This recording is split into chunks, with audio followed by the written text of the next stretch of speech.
Transitional epithelium. संक्रमणकालीन उपकला,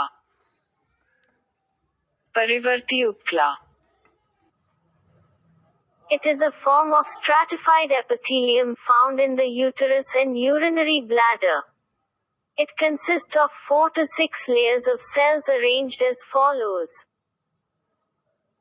यह गर्भाशय और मूत्राशय में पाए जाने वाले स्तरीकृत उपकला का एक रूप है.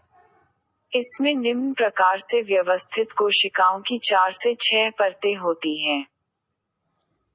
1. The lower basal row is made of cuboidal cells.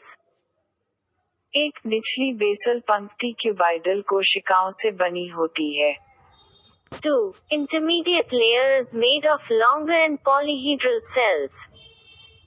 2. मध्यवर्ती परत लंबी और पॉलीहेड्रल कोशिकाओं से बनी होती है. 3. Superficial layer is made of larger and flattened cells. 3. सतही परत बड़ी और चपटी कोशिकाओं से बनी होती है.